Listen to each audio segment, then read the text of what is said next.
پھر اسی طرح یہ ہے کہ اللہ کا تقوی اختیار کرنا، کیونکہ جو اللہ کا تقوی ہے بہت سے مسائل کا حل ہے. من یتق اللہ یجعل لہ من امرہ یسرا، جو اللہ سے ڈرے گا اللہ اس کے کاموں میں آسانی پیدا کر دے گا اور اس کے لیے کوئی نہ کوئی راہ نکال دے گا. جہاں کہیں کوئی چیز سٹک ہو جائے، مشکل پیش آ جائے، تو انسان جب اللہ سے ڈر کے اپنی اصلاح کرتا ہے، اپنے اعمال اور اپنے معاملات کی، اللہ سبحانہ وتعالیٰ اس کے لیے آسانی کر دیتا ہے. پھر اسی طرح یہ ہے کہ اولاد کو جب بچے ہوں، چھوٹے ہوں خاص طور پر، تو ان کو اپنے ساتھ نیک کاموں میں شریک کریں. بہترین تربیت اس وقت ہوتی ہے جب ہم ان کے ساتھ مل کے کوئی کام کر رہے ہوتے ہیں، چاہے وہ اسکول کا کوئی پروجیکٹ ہے، چاہے وہ ان کا قرآن کا ٹائم ہے یا نماز کا ٹائم ہے یا پھر کوکنگ ٹائم ہے، آپ کچن میں ہیں ساتھ اپنے لگا لیں.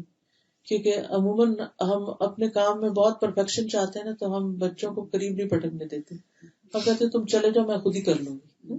اب کیا ہوتا ہے، بچے بور ہوتے ہیں، آپ تو خود مصروف ہیں اور بچہ کے پاس کوئی کام نہیں کرنے کو، سارا دن اسکول سے پڑھ کے تک گیا ہے، اب اس کا کوئی موڈ نہیں ہے کہ اور کتابیں لے کے بیٹھے، تو اب اس نے کیا کرنا ہے، پھر وہ آپ کو فون لے لے گا، پھر آپ کو آئی پیڈ اٹھا لے گا، پھر وہ اس پہ جنگ و جدل شروع ہو جائے گی، وہ کچھ جا کے ٹی وی آن کر لے گا. تو تربیت تو نہ ہوئی. تو چھوٹے چھوٹے کام کچن کے، اور خصوصاً لڑکیوں کو بڑا شوق ہوتا ہے، تو چھوٹے چھوٹے کام ان کے لیے نکال کے رکھا کریں. اچھا تو آپ یہ کریں گے، آپ یہ کریں، آپ یہ کریں. میرے تو بیٹے میں تو انہیں بھی کچن میں لگاتی ہوں. ایدی صاحب کی مثال ہے نا اس طرح سے کہ جب انہوں نے کس طرح شروع کیا تھا، ان کے وہ بہت چھوٹے تھے، ان کی والدہ جی اس زمانے میں آنا ہوا کرتا تھا یا پیسہ ہوا کرتا تھا، وہ یہی کرتی، وہ چھتی تھی ان کے گھر میں، تو اس کے اوپر انہوں نے کوئی برتن رکھا ہوا تھا، تو اس میں ان کے پیسے ہوتے تھے، تو وہ ان کو کہتی تھی اور وہ چڑھ کے چھتی پہ اتار کے دور دور بھیجتی تھی. اور بعض اوقات بڑے خطرناک سے بھی راستے ہوتے تھے کہ جا کے غریبوں کی مدد کر کے آؤ.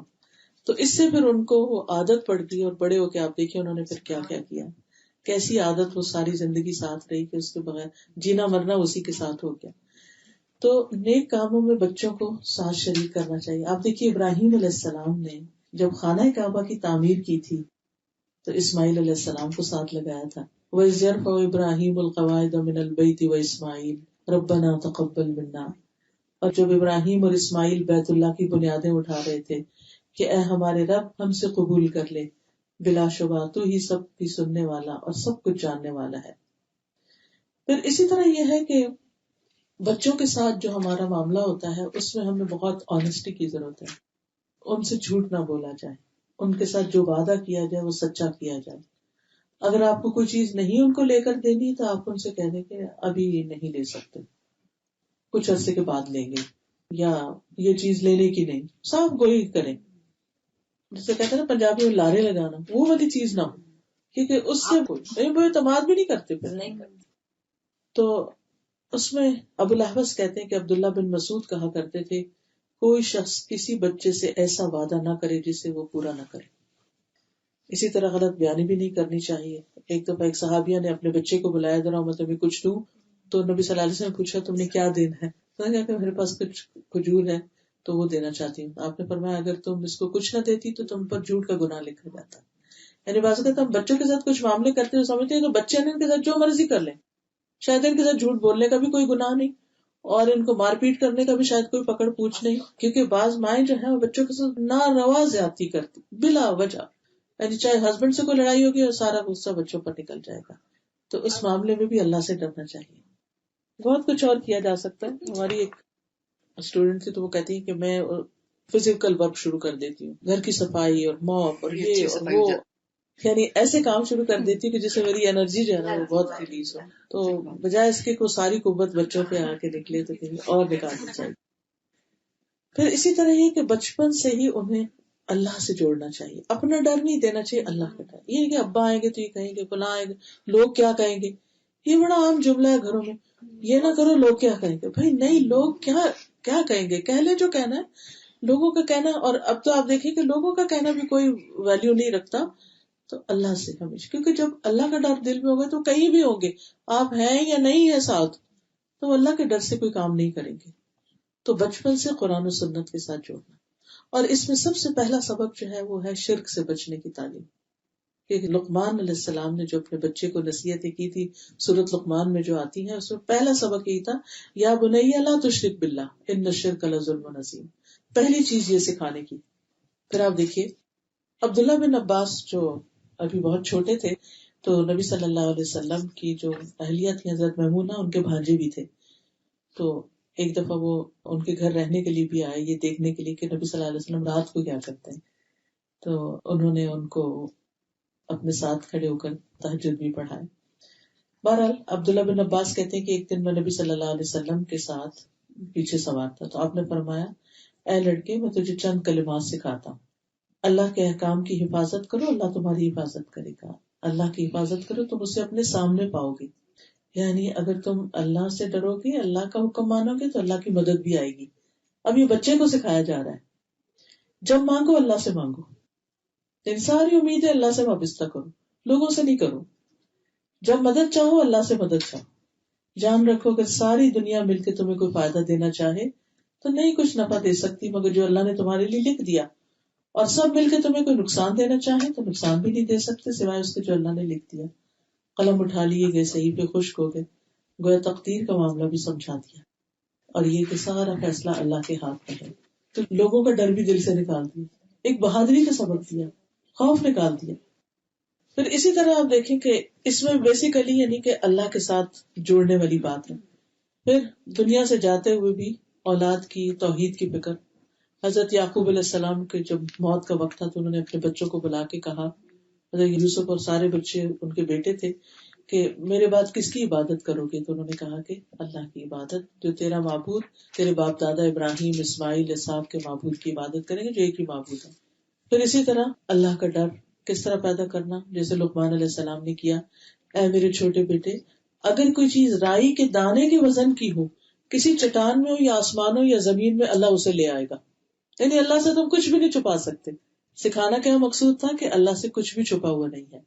تو اگر ہم اپنے بچوں کو یہ بچپن سے ہی احساس دلانا شروع کریں گے کہ دیکھو تمہارے دل کے خیال بھی اللہ کو پتا ہے، تم چھپ کے جو کرو گے وہ بھی اللہ کو پتا ہے، کسی کے ساتھ کوئی بھی زیادتی کرو گے بھی اللہ تعالیٰ دیکھتا ہے، تو انشاءاللہ ان کے اندر جب اللہ سے ایک تعلق پیدا ہو جائے گا تو آپ کی بہت سی ذمہ داریاں کم ہو جائیں گی، ورنہ کہاں ہم بچوں کو واچ کر سکتے ہیں۔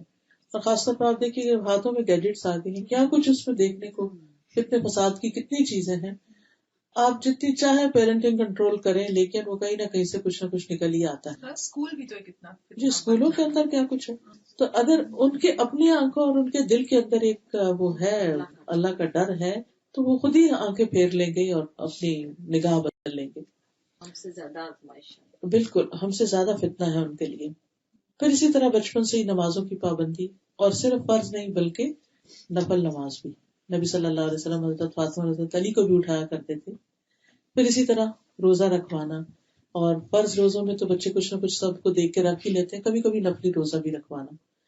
اس میں ایک صحابیہ کہتی ہے کہ ہم عاشورہ کو روزہ جو ہے خود بھی رکھتے تھے اور چھوٹے بچوں سے بھی رکھواتے تھے، اور جب ہم انہیں مسجد لے کے جاتے تو ان کے لیے اون کے کوئی کھلونا بنا لیتے، اور جو بھوک سے روتے تو کھلونا دے دیتے تھے تاکہ ان کا بھی روزہ پورا ہو جائے۔ یہ بچوں کو حج کروانا، اگر ممکن ہو تو عمرے پہ لے جائیں، کیونکہ اللہ کے گھر کی اپنا ایک روب ہے، ایک اپنی اس جگہ کی اپنی ایک برکت ہے جہاں جا کر دل بدلتے ہیں، لائف چینجنگ ایکسپیرینس ہوتے ہیں۔ تو اس لیے جب کبھی ایسا موقع ہو، مثلا آپ جا رہے ہو پاکستان جا رہے ہو تو راستے میں کوئی رک کے آپ عمرہ وغیرہ کرا سکتے ہیں، چاہے 2 دن 3 دن کا قیام ہو، لیکن اس سے بھی تربیت پہ اچھا اثر پڑتا ہے۔ پھر اسی طرح بچپن سے قرآن کی تعلیم دینا، ابتدا اگر آپ خود کروائیں اور اس کے بعد پھر جب دل میں محبت کچھ پیدا ہو جائے تو آپ اچھے استاد کا بھی بندوبست کر سکتے ہیں۔ کسی نے کیا خوب کہا کہ اپنے بچے کو قرآن سکھا دو، قرآن اسے ہر چیز سکھا دے گا، ماں باپ کا ادب بھی سکھا دے گا، اور نمازوں کی پابندی بھی، آخرت کی فکر بھی، ہر چیز۔ اسی طرح احادیث کی مجلس میں لے کر جانا، نبی صلی اللہ علیہ وسلم کی سیرت کے بارے میں بتانا، اور پھر عمومی طور پر دین کی تعلیم حاصل کرنے کا کہنا۔ ابراہیم بن ادم کہتے ہیں، مجھے میرے والد نے کہا، اے بیٹے حدیث کا علم حاصل کرو، پھر جب بھی تم حدیث سنو گے یاد کرو گے تو تمہیں ایک درہم ملے گا، تو میں نے اس بات پر حدیث کا علم حاصل کرنا شروع کیا. اور پھر جب حاصل کرنے لگتا تو پھر وہی آ جاتا ہے انما الاعمال بالنیات، تو وہ نیتیں خود ہی درست ہو جاتی ہے، پھر پیسوں کا شوق بھی نکل جاتا ہے. لیکن ابتدا میں اگر بچوں کو کوئی انعام وغیرہ کا لالچ دے دیا جائے تو کوئی حرج کی بات نہیں. پھر اسی طرح بچوں کو اپنی حفاظت کی دعائیں سکھائیں. صبح شام کی دعاؤں میں سے اگر ساری نہ ہو تو بسم اللہ الذی لا یضر اعوذ بکلمات اللہ التامات، تینوں قل سکھائیں. آیت الکرسی رات کو سوتے وقت بیٹھ کے دعائیں ان کے ساتھ پڑھیں. صبح شام میں اگر وقت ہو تو، اور کچھ نہیں اگر ویک ڈیز میں نہیں تو ویکینڈ پہ ان کو ساتھ بیٹھ کے اگر پڑھیں تو انشاءاللہ تعالی اگر وہ حفاظت کی دعائیں پڑھتے رہیں گے تو اللہ تعالیٰ کی حفاظت میں رہیں گے، بچپن میں بھی اور بڑے ہو کر بھی. رسول اللہ صلی اللہ علیہ وسلم نے حضرت فاطمہ سے فرمایا، جو میں تمہیں وصیت کرتا ہوں اسے سننے میں تمہیں کیا چیز رکاوٹ ہے کہ تم صبح شام یہ دعا پڑھو، یا حی یا قیوم برحمتک استغیث اصلح لی شانی کلہ ولا تکلنی الی نفسی طرفۃ عین. چوتھی چیز ہے اولاد کے اندر اچھا اخلاق پیدا کرنے کی کوشش، اور وہ بھی اپنے ماحول سے سیکھتے ہیں.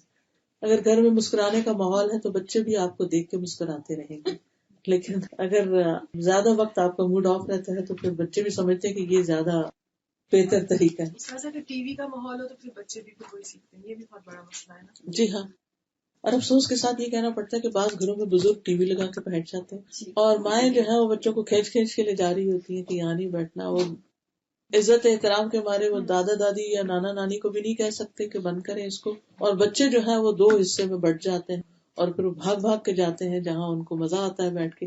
تو اس میں بھی یہ ہے کہ پھر سب کو تعاون کرنا بہت ضروری ہے. عمدہ اخلاق جو ہے یہ بہت ضروری ہے. حضرت لقمان نے جب اپنے بچے کی تربیت کی تھی تو انہوں نے اسے کہا تھا کہ اللہ تصعر خدک للناس، لوگوں سے رخسار منہ بنا کے بات نہ کرو، زمین میں اکڑ کے نہ چلو، اللہ کسی اکڑنے والے کو، فخر کرنے والے کو پسند نہیں کرتا. اپنی چال میں درمیانہ روی رکھو، اپنی آواز نیچی رکھو، بے شک سب آوازوں سے بری آواز گدھے کی آواز ہے. یہ وہ باتیں تھی جو انہوں نے اپنے بچے کو سکھائی. آج دیکھیے کہ کیا آج ماں باپ اپنے بچوں کو یہ آداب سکھا رہے ہیں کہ بچے بات کس طرح کر رہے ہیں، یا بچے چل کس طرح رہے ہیں، یا بچے جو ہیں وہ کتنا چیختے چلاتے ہیں. بعض بچے روتے رہتے ماں کے کہاں تو جو نہیں رینگتی، اور دوسرے لوگ بھی پریشان ہوتے ہیں اور ماحول بھی، اور بچے کا اخلاق وہ بھی برباد ہو رہا ہوتا ہے. تو اس لیے بہت ضروری ہے کہ بچوں کو آداب سکھائے جائیں. پھر اسی طرح دیگر آداب بھی، کھانے پینے کے، اٹھنے بیٹھنے کے، سواری پہ بیٹھنے کے، گھر سے نکلنے کے، ٹوائلٹ جانے کے، ان سب چیزوں کے آداب جو ہیں طہارت وغیرہ کے ساتھ ساتھ. حضرت عمر بن نبی سلمہ کہتے ہیں کہ میں بچہ تھا اور رسول اللہ صلی اللہ علیہ وسلم کی پرورش میں تھا، اور کھاتے وقت میرا ہاتھ برتن میں چاروں طرف گھومتا تو آپ نے فرمایا بیٹے بسم اللہ پڑھ کے کھاؤ، اور اپنے دائیں ہاتھ سے اور اپنے سامنے سے کھایا کرو. یہ ادب نبی صلی اللہ علیہ وسلم نے حضرت ام سلمہ کے بیٹے کو جو آپ کے گھر میں پلا تھا اس کو سکھایا. تو وہ کہتے ہیں کہ اس کے بعد میں اسی ہدایت کے مطابق کھاتا رہا. پھر اسی طرح اجازت لینے کے آداب، خاص طور پر جب بالغ ہو جائے. پھر اسی طرح گفتگو کے آداب. ابن عمر جو تھے وہ اپنے بیٹے کے ساتھ بہت سختی کرتے تھے اگر وہ اس کا لہجہ غلط ہوتا تھا. آج آپ دیکھیں کہ ہم اس شوق میں اسی پہ خوش ہو جاتے ہیں کہ ہمارے بچے بڑی اچھی انگریزی بول رہے ہیں، ہاں وہ سیدھی طرح نہ ہی بولیں. تو اس پر بھی دھیان رکھنا چاہیے کہ پراپر طریقے سے کمیونیکیشن جو ہے وہ بچپن سے شروع ہو. پھر اسی طرح رازوں کی حفاظت کرنا، ان کو پتا ہونا چاہیے کہ گھر کی کون سی بات باہر نہیں کرنی، یا باہر کی کون سی بات آ کے گھر میں نہیں کرنی. کیونکہ بچے بعض اوقات گھر میں کوئی ماں باپ سے بات سنیں گے، جا کے اسکول میں اپنے دوستوں کو بتائیں گے وہاں سے، یا پھر جہاں خاندان قریب ہوتے ہیں تو وہ ایک دوسرے سے بھی پوچھواتے رہتے ہیں بچوں سے کیا پکایا تھا، کیا کیا تھا. وہ معصومیت سے سارے راز اگل دیتے ہیں اور اس سے بعضوں کے جھگڑے فساد بھی پڑتے ہیں، بعضوں کا تو رپورٹنگ غلط بھی ہوتی ہے. تو ایسی چیزیں جو ہے وہ پوچھنی نہیں چاہیے. اول تو بڑوں کو ہی خیال کرنا چاہیے کہ بچے کے اخلاق پہ برا اثر ڈالتا ہے، کیونکہ پھر وہ بچے بھی نا جاسوسی کے عادی ہوتے ہیں اور پھر باقاعدہ اس کام پہ لگ جاتے ہیں. تو یہ اچھے اخلاق میں سے نہیں ہے، بلکہ ان کو روکنا چاہیے. اور پھر اسی طرح یہ ہے کہ بعض اوقات ہم صرف پیار سے سمجھتے تربیت ہوتی ہے، وہ بھی ہوتی ہے نرمی اور محبت شفقت سے، لیکن ڈسپلن کے لیے کبھی سختی کرنا یا ناراضگی کا اظہار کرنا وہ بھی ضروری ہوتا ہے. لیکن وہ ہر وقت کی بات نہ ہوگی، ہر وقت ہر روز ڈانٹ ڈپٹ وہ پھر بے اثر ہو کے رہ جاتی ہے. پھر اسی طرح یہ پانچویں چیز یہ کہ بچوں کے لیے اچھا ماحول فراہم کرنا چاہیے. کیونکہ آپ دیکھیے کہ جس پودے کو ماحول اچھا مل جاتا ہے وہ کتنا پنپتا ہے، کتنے پھل پھول لاتا ہے. اگر ہم چاہتے ہیں کہ بچوں کا بھی پوٹینشیل صحیح معنوں میں باہر آئے تو ان کو پھر اچھا ماحول چاہیے. اور ہم دیکھتے ہیں کہ ابراہیم علیہ السلام نے اپنی اولاد کو مکہ میں کعبہ کے پاس لا بسایا تھا تاکہ وہ نماز قائم کرے. تو جب جہاں گھر لیں یا جس علاقے میں آپ رہیں تو کوشش یہ ہو کہ مسجد سے بہت دور نہ ہو تاکہ بچے کچھ نہ کچھ نماز جو ہے وہ مسجد میں بھی ضرور ادا کریں. پھر اسی طرح نیک لوگوں کی مجلس میں لے جائیں، نیک لوگوں سے ملوائیں، ان سے بات چیت کروائیں. اور دوستوں کو بھی چاہیے کہ وہ بچوں پہ خاص توجہ کریں، کیونکہ عموماً یہ ہوتا ہے کہ جب کوئی گھر میں مہمان آتے ہیں تو بڑے لوگ تو آپس میں باتیں کرتے رہتے ہیں اور چھوٹوں کو اگنور کر دیا جاتا ہے. پھر اسی طرح یہ ہے کہ اگر گھر میں بزرگ ہوں تو ان کی خدمت کا بھی کہنا چاہیے. مثلا دادا دادی یا نانا نانی یا کوئی پھپھی یا چچی یا کوئی بھی بعض اوقات گھروں میں رہ رہے ہوتے ہیں. تو حضرت انس کہتے ہیں کہ جب رسول اللہ صلی اللہ علیہ وسلم مدینہ ہجرت کر کے آئے تو ان کی عمر 10 سال تھی. وہ کہتے ہیں میری ماں یعنی نانی خالہ وغیرہ مجھے نبی صلی اللہ علیہ وسلم کی خدمت کی مسلسل تاکید کرتی، یعنی مجھے سکھاتی رہتی کہ تم نے ایسا کرنا ہے ایسا کرنا ہے. چنانچہ میں نے آپ کی خدمت 10 سال تک کی اور جب آپ کی وفات ہوئی تو میں 20 سال کی عمر میں تھا.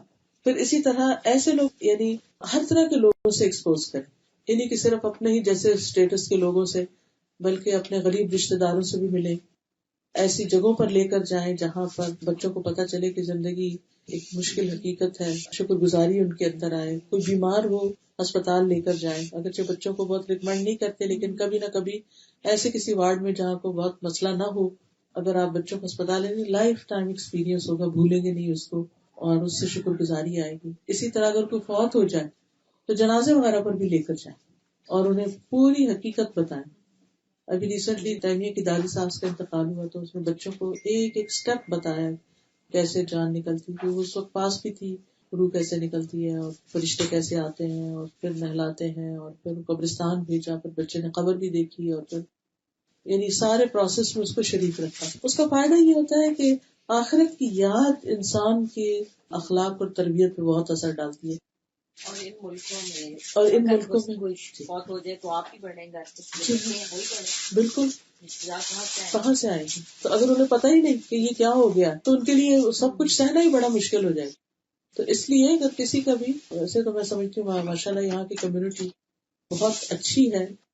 پچھلے دنوں جب اس ساگا میں ایک بچے کا ایکسیڈنٹ سے انتقال ہوا تو میں بھی جنازے میں تھی اور میں نے دیکھا کہ اتنے لوگ تھے اور پتہ نہیں کون کون تھا جن کی کوئی جان پہچان نہیں تھی. میں چونکہ مدر کے ساتھ ہی بیٹھی ہوئی تھی تو کچھ خواتین آ رہی تھی اور پوچھ رہی تھی کہ مدر کون سی، یعنی انہیں یہ نہیں، وہ بس صرف اللہ کے نام پر آگے کبھی کسی کا بچہ جوان فوت ہو گیا تو چلے ہم بھی جاتے ہیں اس کے دکھ سکھ میں شریک ہونے کے لیے.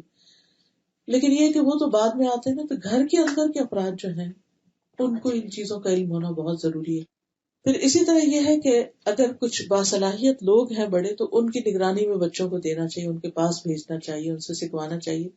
مجھے یاد ہے کہ پہلے زمانے میں جیسے میرے سسرال ملتان میں تو جب میری شادی ہوئی تو وہاں میں نے اکثر گھروں میں یہ دیکھا کہ بزرگ خواتین کے پاس گلی محلے کے بچے چھوٹے آتے ہیں، وہ ان کے ساتھ کچھ کام بھی کرتے ہیں، کچھ سپارہ بھی پڑھتے ہیں، کچھ اور بھی. تو یہ ایک تربیت کا ایک انداز ہوتا تھا، طریقہ ہوتا تھا کہ گھروں میں چھوٹے بچوں کی کلاسز کہ ماں کو خود بھی تھوڑا سا ٹائم مل جاتا ہے اور بچوں کے لیے سوشلائزنگ بھی ہو جاتی ہے. اور جو ایسی بزرگ خواتین جن کو کچھ کڑھائی سلائی یا کوئی اور کام کا جاتا ہے وہ بیٹھ کے ان بچوں کو یا سپارہ یا کچھ بھی وہ بھی ان کو سکھا رہے ہوتے ہیں. چھٹی چیز یہ ہے کہ بچوں کی نرمی اور محبت کے ساتھ پرورش کرنی چاہیے، ان کی زیادتیوں کو معاف کرتے چلے جانا چاہیے، دل میں نہیں رکھنا چاہیے، اور اگر سزا دینی بھی پڑے تو لمبی نہ کریں، ٹائم آؤٹ کریں تو پھر یہ نہیں کہ سارا دن ہی کیے رکھیں، اس کو تھوڑی دیر کے لیے بس سزا کافی ہوتی ہے، کیونکہ تھوڑی دیر تو وہ برداشت کر سکتا ہے، اس کے بعد اس کے دل میں بدگمانی آنے لگتی ہے کہ یہ ماں میری اپنی نہیں ہے اور یہ شاید مجھے اس نے اڈاپٹ کیا ہوا ہے اور کہیں سے کسی سے لے کر آئی ہے، اور پھر اس کے دل میں ایک بغاوت سی پیدا ہونے لگتی ہے. تو اس سے بچنا چاہیے. ٹھیک ہے ڈسپلن کرنا چاہیے لیکن زیادہ تر نرمی اور شفقت. نبی صلی اللہ علیہ وسلم نے فرمایا کہ بہترین عورتیں جو اونٹوں پہ سوار ہوتی ہیں قریش کی نیک عورتیں جو اپنے چھوٹے یتیم بچوں پر سب سے زیادہ مہربان ہیں اور خاوند کے مال کی سب سے زیادہ حفاظت کرنے والی ہیں. آپ کو یاد ہوگا کہ ایک شخص نبی صلی اللہ علیہ وسلم کے پاس آیا جب آپ حسن حسین کو پیار کر رہے تھے تو اس نے کہا میرے 10 بچے ہیں تو میں نے کبھی کسی کو نہیں چوما. تو آپ نے ان کی طرف دیکھ کے فرمایا جو رحم نہیں کرتا اس پہ رحم کیا بھی نہیں جاتا. یعنی آج تم بچوں کو نہیں چومتے تو کل وہ تمہارا ماتھا کہاں سے چومیں گے، ان کے دل میں تمہاری محبت کہاں سے آئے گی. اور پھر اسی طرح یہ کہ بول کر بھی محبت کا اظہار کرنا چاہیے. اور اگر یہ نہ بھی ہم کہہ سکے کہ بیٹا میں تم سے محبت کرتی ہوں تو نبی صلی اللہ علیہ وسلم فرماتے تھے حضرت حسن کے لیے کہ اللہم انی احبہ، اللہ میں اس سے محبت کرتا ہوں، واحبہ، آپ بھی اس سے محبت کریں، واحبب من یحبہ، اور جو اس سے محبت کرے آپ اس سے بھی محبت کریں. تو وہ بچے جب سنتے ہیں اچھا اتنے قیمتی ہے کہ سب ہم سے محبت کریں، کیونکہ بچوں کی تربیت میں کھانے پینے سے زیادہ محبت کی ضرورت ہوتی ہے.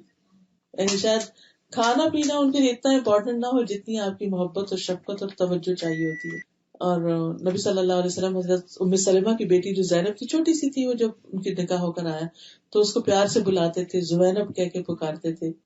آپ ایک دفعہ خطبہ دے رہے تھے تو حضرت حسن اور حسین سرخ قمیضیں پہن کے چلتے چلتے آ رہے تھے، کبھی گرتے کبھی اٹھتے کبھی، تو آپ ممبر سے اتر پڑے اور دونوں کو پکڑا اور دونوں کو لے کے ممبر پہ تشریف لے گئے اور فرمایا اللہ نے سچ کہا ہے کہ تمہاری اولاد تمہارے لیے آزمائش ہے، اور فرمایا کہ میں دونوں کو دیکھا اور میں صبر نہیں کر سکا، اور اس کے بعد پھر آپ نے باقی خطبہ دیا. اور اس سے بھی پتہ چلتا ہے کہ کتنی امپورٹنس دیتے تھے. ہم اگر کسی درس کی مجلس میں یا کہیں بیٹھے ہوئے، اگر مہمان ہی بیٹھے ہوئے اور بچہ آ جاتا ہے تو چلو چلو باہر لے جاؤ اس کو، ایک دفعہ اس کو حق کرے، کس کر لے، اور پھر اس کے بعد بے شک، کیونکہ اس کو بس اتنا ہی چاہیے ہوتا ہے کہ اس کو یہ ہوتا ہے کہ وہ سب کو بتانا چاہتا ہے کہ میں بہت امپورٹنٹ ہوں ماں کی نظر میں. پھر اسی طرح نبی صلی اللہ علیہ وسلم بچوں کو پیار کرتے، ان کو سونگتے، ان کے ساتھ پکڑن پکڑائی کھیلتے. پھر اسی طرح نماز میں بچوں کو اپنے اوپر سوار ہونے دیتے، اور ماں تو خاص طور پہ اگر بچہ رو رہا ہے تو اٹھا کے بھی نماز پڑھ سکتی ہے. پھر چوٹ لگنے پہ ایک دفعہ حضرت اسامہ کے خون نکل رہا تھا تو آپ نے حضرت عائشہ سے کہا کہ ذرا اس کا منہ دھو دو. تو وہ کہتی ہیں کہ میں نے کہا میرے تو بچے نہیں، مجھے تو بچوں کا منہ نہیں دھونا آتا. کہتی لیکن میں نے انہیں پکڑ کے کچھ نہ کچھ دھو دیا، مگر صحیح نہیں دھویا. تو نبی صلی اللہ علیہ وسلم خود اٹھے اور حضرت اسامہ کا منہ دھویا اور کہا کہ اسامہ اگر لڑکی ہوتا تو میں اس کو زیور پہناتا، اس کو تحفے دیتا.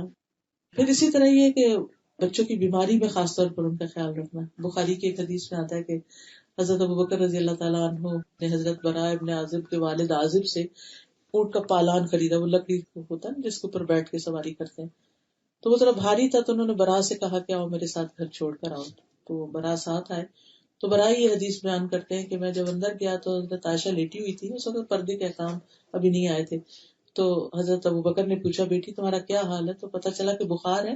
تو حضرت ابوبکر نے جھک کر ان کے گال پہ پیار کیا. تو بچوں کو خصوصاً بیماری میں توجہ چاہیے ہوتی ہے، پیار چاہیے ہوتا ہے، اور ان کو یہ احساس ہونا چاہیے کہ ہم ان کے بارے میں کنسرنڈ ہیں. ان کے جسم پہ ہاتھ پھیریں، ان کو دم کریں، دعا کریں ان کے پاس بیٹھ کے، جس سے انہیں یہ ہو کہ ہماری ماں جو ہے وہ ہماری فکر کرتی ہے. یہ چیز بچے کو بہت بہت سکون دیتی ہے. پھر اسی طرح یہ ہے کہ بچوں کو ایسا علاج نہیں کروانا چاہیے جو ان کے لیے بہت تکلیف دہ ہو، اللہ کہ بہت ہی مجبوری ہو. عکاشہ بن محسن کی بہن کہتی ہے کہ ایک مرتبہ میں رسول اللہ صلی اللہ علیہ وسلم کی خدمت میں اپنے ایک بچے کو لے کے حاضر ہوئی جس نے ابھی کھانا پینا شروع نہیں کیا تھا. تو اس نے آپ پہ پیشاب کر دیا. تو آپ نے پانی منگوا کے اس جگہ پہ چھڑک لیا. پھر جب اپنے بچے کو لے کر آئی تو میں نے بیماری کی وجہ سے اس کا تالو دبایا. وہ شاید آپ کو پتا ہو، لوگ ہاں وہ گلے کو دباتے ہیں اوپر کر کے.